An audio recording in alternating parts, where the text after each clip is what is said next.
तो जनता किसके साथ इमोशनल अत्याचार कर रही है, हम आपको लगातार दिखा रहे हैं। 468 सीटों का पिटारा खुल चुका है। यूपीए फिलहाल थोड़ी आगे दिखाई दे रही है, लेकिन क्या है पंजाब का हाल? पंजाब में अकाली दल और बीजेपी का बहुत सॉलिड गठबंधन है, सालों से चला रहा है। रामचंद्रन साहब वरिष्ठ पत्रकार हमारे साथ हैं। सर देख ले क्या फिगर कहता है पंजाब का?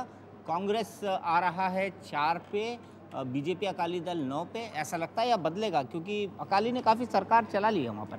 देखिए, सबसे पहली बात तो ये है कि पिछली बार कांग्रेस को सिर्फ 2 सीटें मिली थी 13 सीटों में से। शिरोमणि अकाली दल के पास 8 सीटें थी और बीजेपी के पास 3। इस बार कांग्रेस ज़रूर अपनी सीट बढ़ाएगी, 6 तक जाएगी मेरे हिसाब से। 6 तक जाएगी। और एसएडी की कुछ 1 सीट या 2 सीट घट सकती हैं और बीजेपी का भी शायद 1 सीट घटेगा। तो अगर आप ओवरऑल देखेंगे तो कांग्रेस की लोकसभा की सीटें बढ़ेंगी, कम नहीं होंगी। बढ़ेंगी, कम नहीं होगी पंजाब में। लेकिन हरियाणा का हाल क्या है? हरियाणा में क्लीन स्वीप किया था पिछली बार कांग्रेस ने, क्या ऐसा होगा राजकुमार जी? दीपक जी, नतीजा है तब तक एक संशोधन यह है कि क्लीन स्वीप नहीं था, लगभग क्लीन स्वीप था। लगभग क्लीन स्वीप। 10 में से 9 सीटें जीती थी और इस बार ये कह सकते हैं कि पुराना प्रदर्शन नहीं दोहराया जाएगा। लेकिन कांग्रेस का हाल उतना बुरा नहीं रहेगा जितना कि आमतौर पर अपना शासन होने वाले राज्यों में हो सकता है। देख लेते हैं नतीजा क्या कहता है।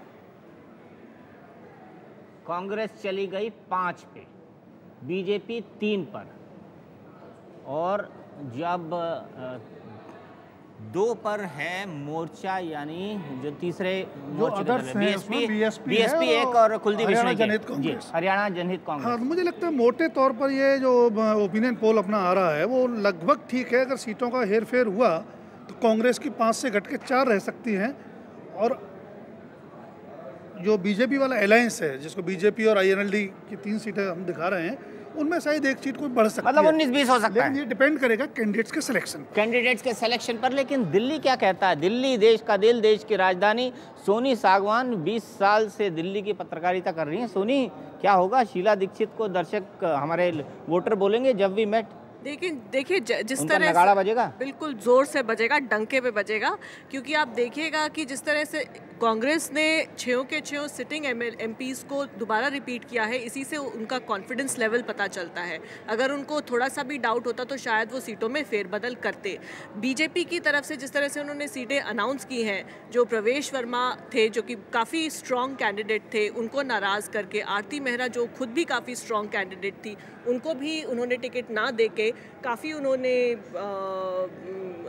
गलत, मेरे हिसाब से गलत सीट्स का महिला की तरफदारी कर रही है यहाँ पे सोनी। बिल्कुल, लेकिन देख लेते हैं कि जनता किसके साथ इमोशनल अत्याचार करने वाली है दिल्ली के अंदर। तो दिल्ली में 7 सीटें हैं और कांग्रेस के पास जा रही हैं 6, बीजेपी फिर से 1 पर।